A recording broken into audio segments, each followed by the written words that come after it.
John Rawls dalam bukunya A Theory of Justice menekankan bahwa ketidaksamaan sosial dan ekonomi harus kemudian diatur sehingga menguntungkan mereka yang paling kurang beruntung. Yang apabila dikorelasikan dengan posisi perdebatan, penerapan kuota gender berperan penting sebagai langkah afirmatif untuk kemudian memberikan keadilan kepada semua pihak dari posisi yang kurang beruntung dalam pemerintahan. Assalamualaikum warahmatullahi wabarakatuh dan salam Pancasila.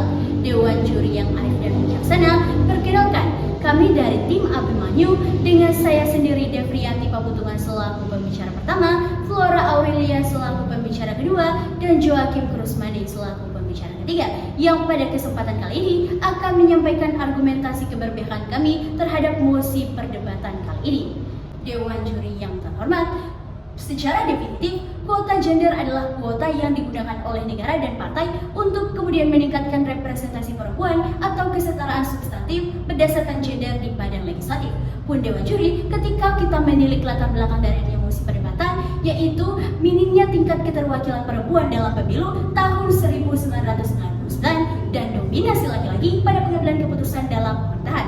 Sehingga Dewan Juri, hal ini yang kemudian menjadi masalah yang signifikan karena partisipasi aktif perempuan di lembaga legislatif sangat kemudian dibutuhkan untuk membantu memastikan bahwa kebijakan yang dihasilkan lebih responsif terhadap kebutuhan dan aspirasi perempuan secara menyeluruh, terlebih terkait isu-isu yang berkembang di masyarakat.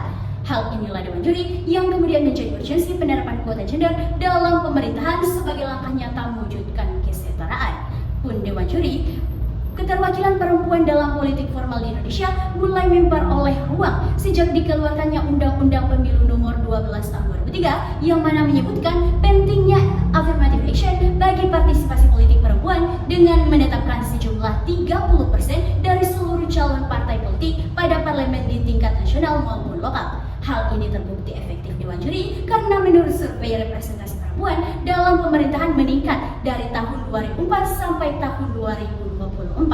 Pun Dewan Juri, keberpihakan kami terhadap mosi perdebatan kami kristalisasi ke dalam dua argumentasi utama. Yang pertama, penerapan kuota gender sejatinya merupakan manifestasi prinsip keadilan sebagaimana termaktub dalam sila kelima Pancasila dan hak asasi manusia. Dan yang kedua, hadirnya kuota gender merupakan sebagai katalisator perubahan sosial dan upaya untuk meningkatkan kualitas pemerintahan. Pun Dewan Juri, kami menghadirkan mekanisme solusi yang kami tawarkan, yaitu memperkuat regulasi yang mengatur terkait kuota gender dalam pemerintahan, dan kami akan mengoptimalkan pemberian edukasi pada masyarakat terkait pentingnya kesetaraan gender dalam pemerintahan, sehingga secara tegas, lugas, dan mantap kami tetap mendukung mosi perdebatan kali ini. Sekian dan terima kasih dan salam konstitusi. Dewan juri yang kami hormati, yang pertama kali harus disepakati secara bersama-sama, baik kami sebagai tim pro dan pihak yang menentang mosi perdebatan ini ialah lahirnya mosi perdebatan semata-mata bertujuan untuk mencapai kesetaraan dan menjawab persoalan terkait kurangnya keterwakilan perempuan dalam pemerintahan. Jika kemudian hal ini telah disepakati, maka secara bersama-sama kita akan berjalan menuju kesejahteraan itu sendiri dan kesetaraan. Dewan Juri, teori keadilan distributif yang dikemukakan oleh Aristoteles mengemukakan bahwa keadilan dimaknai sebagai keseimbangan di mana memberikan kepada mereka apa yang menjadi kebutuhannya bukan secara sama rata. Inilah kemudian yang selaras dengan adanya penerapan kuota gender sebagai bentuk keadilan untuk memberikan kebutuhan representasi perempuan agar dapat memiliki suara dalam proses pengambilan keputusan. Memasuki bangunan argumentasi di mana penerapan kuota gender sebagai manifestasi prinsip keadilan sebagaimana termaktub dalam sila kelima Pancasila dan hak asasi manusia, di mana pada prinsip keadilan sila kelima mengamanatkan pada adanya kesetaraan dalam berbagai aspek kehidupan yang dalam hal ini juga merupakan pemerintahan, sehingga penerapan kuota gender perlulah menjadi instrumen penting untuk memastikan bahwa perempuan mendapat akses ruang pengambilan keputusan secara lebih proporsional. Pun pada pasal 28H ayat 2 Undang-Undang Dasar 1945 secara pokoknya mengamanatkan bahwa setiap orang berhak atas kemudahan dan perlakuan khusus untuk menjamin adanya persamaan dan keadilan itu sendiri. Ini kemudian menjadi landasan konstitusional mengapa adanya perlakuan khusus atau special treatment melalui penerapan gender diperlukan untuk mencapai kesetaraan. Dewan Juri, Badan Pusat Statistik Indonesia kemudian membuktikan bahwa populasi perempuan dan laki-laki di Indonesia dalam kategori imbang, di mana 139,3 juta laki-laki dan 136,3 juta perempuan. Namun hal tersebut kemudian berbanding terbalik dengan adanya jumlah keterwakilan perempuan dalam legislatif yang dalam hal ini hanya mencapai kurang dari 23% saja. Inilah yang kemudian menjadi bukti konkret terkait adanya urgensi penerapan kuota gender dalam pemerintahan di Indonesia.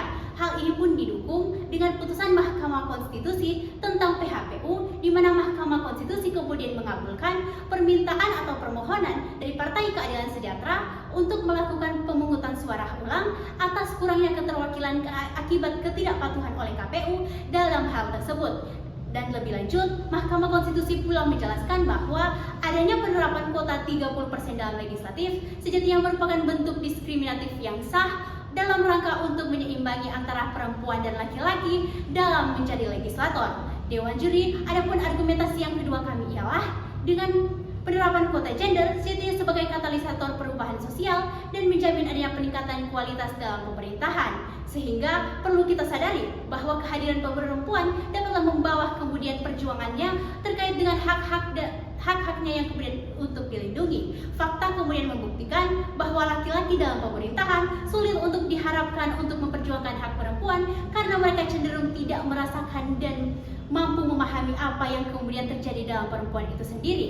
Ini kemudian menjadi kuat ketika dengan adanya produk hukum berupa Undang-Undang Tindak Pidana Kekerasan Seksual yang dalam hal ini merupakan bentuk dari buah perjuangan perempuan untuk memperjuangkan haknya atas perlindungan terhadap korban kekerasan seksual.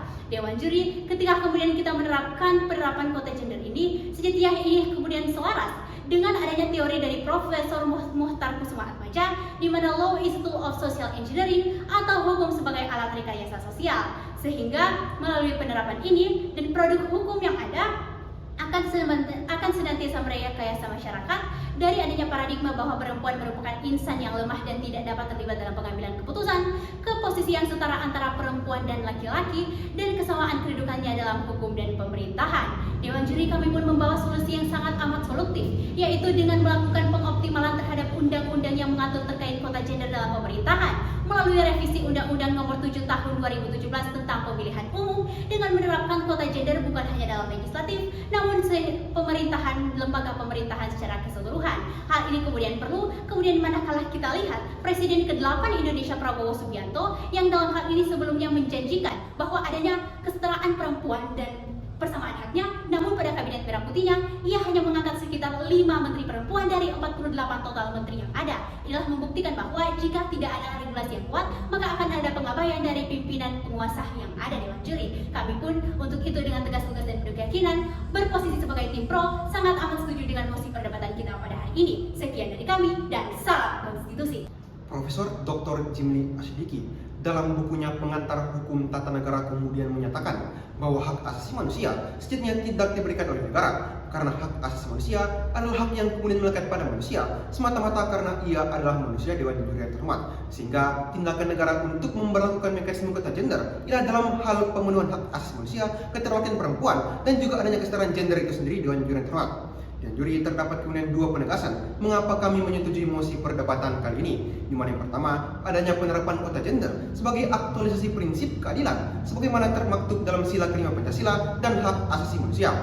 Filosofi ground selak bangsa kita pada sila kelima butir ke-11 dengan kemudian tegas dan lugas mengamanatkan bahwasanya perlu kemudian adanya pemerataan guna mencapai adanya keadilan sosial itu sendiri Dewan Juri yang terhormat, sehingga adanya pemberlakuan kuota gender ialah dalam kemudian bentuk usaha negara agar kemudian mencapai adanya pemerataan dan juga keadilan sosial itu sendiri Dewan Juri yang amat kami hormati, di mana usaha-usaha negara untuk mengaktualisasikan hal ini dapat kemudian dengan nyata kita lihat dengan tindakan meratifikasi berbagai konvensi-konvensi internasional seperti konvensi ICCPR dan juga konvensi CEDAW, di mana kedua konvensi ini kemudian mempertegas lagi pentingnya keterwakilan perempuan dalam pemerintahan serta pentingnya penerapan kuota gender dalam suatu negara itu sendiri Dewan Juri yang amat kami hormati.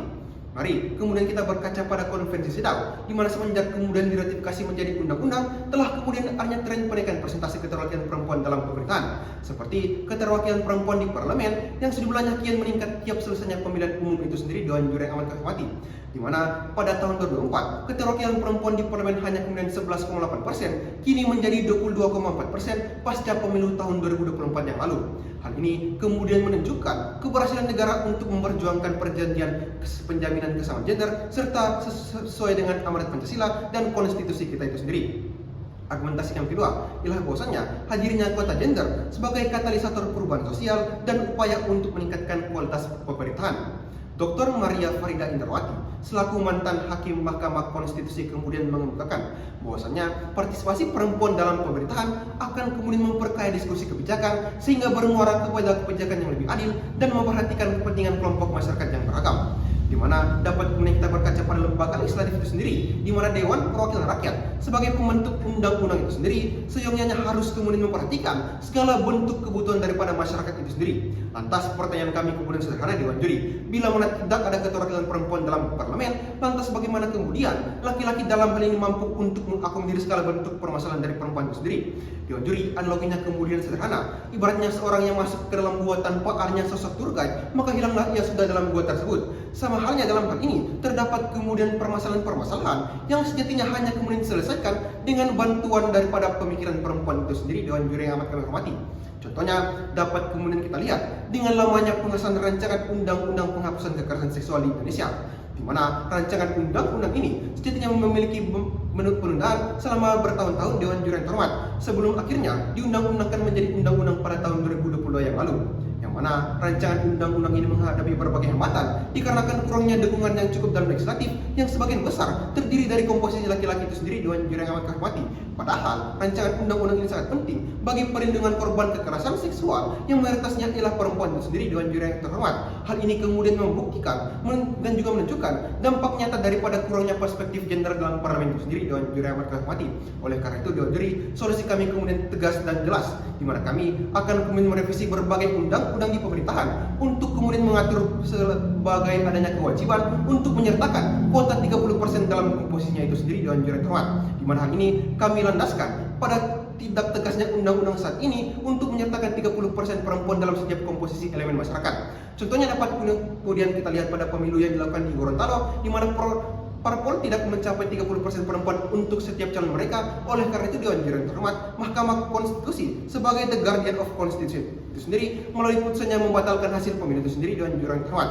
Dan ini kemudian membuktikan bahwasanya Mahkamah Konstitusi sebagai the guardian of constitution kita itu sendiri, Dewan Juri yang terhormat, telah kemudian mempertimbangkan adanya pentingnya dan adanya keterwakilan perempuan dalam pemerintahan itu sendiri, dan seharusnya menjadi dentuman keras bagi kita untuk lebih memperhatikan lagi adanya keterwakilan perempuan dalam parlemen itu sendiri, Dewan Juri yang terhormat. Takkan itu kami akan kemudian mengadakan sosialisasi kepada masyarakat terkait pentingnya memilih calon-calon secara objektif dan juga berdasarkan kapabilitas, dan juga terkait pentingnya keterwakilan perempuan dalam pemerintahan, dan juga pentingnya untuk adanya pengetahuan terkait daripada kesetaraan gender itu sendiri, Dewan Juri yang terhormat. Oleh karena itu, kami tetap setia dan bangga untuk berdiri pada standing position kami untuk menolak mosi kali ini. Sekian dan salam konstitusi.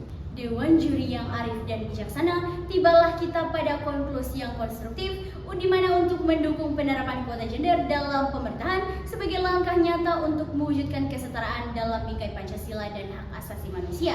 Pun Dewan Juri berdasarkan beberapa argumentasi dan pertimbangan yang telah kemudian kami kemukakan secara lantang dan bahkan penuh keyakinan, menilai adanya urgensi terhadap keberpihakan kami terhadap mosi perdebatan, di mana Dewan Juri mekanisme solusi yang kami tawarkan merupakan mekanisme yang paling solutif, di mana kami akan memperkuat regulasi yang mengatur terkait kuota gender dalam pemerintahan yang awalnya hanya ada pada lingkup legislatif, kemudian akan kami luaskan hingga menyentuh lingkup pemerintahan yang lainnya. Dan yang kedua, Dewan Juri, kami akan mengoptimalkan pendekatan edukasi kepada masyarakat terkait pentingnya kesetaraan gender dalam pemerintahan, di mana Dewan Juri, fakta yang menunjukkan bahwa mayoritas laki-laki di dalam pemerintahan sulit diharapkan untuk memperjuangkan kepentingan perempuan, sebab karena tidak mengalami dan memahami apa yang kemudian dirasakan oleh perempuan. Sehingga Dewan Juri dapat kita lihat melalui kebijakan-kebijakan baru yang turut mengakomodir isu-isu dan kepentingan perempuan, di mana yang pertama pengesahan undang-undang tindak pidana kekerasan seksual yang kemudian merupakan buah perjuangan kebutuhan perempuan Indonesia untuk mendapatkan perlindungan bagi korban kekerasan seksual. pun Dewan Juri. Contoh nyata dalam hal ini kebijakan cuti ibu hamil yang kemudian kembali berkembang menjadi cuti suami ketika istri melahirkan. Hal ini adalah tak lain dan tak bukan sebagai bukti nyata hasil dari paradigma dan pandangan perempuan dalam pemerintahan. Sehingga Dewan Juri berdasarkan argumentasi dan solusi yang kami tawarkan, maka sampai detik inilah kami tetap yakin dan konsisten untuk kemudian menyetujui mosi perdebatan kali ini. Sekian dan terima kasih. Salam konstitusi.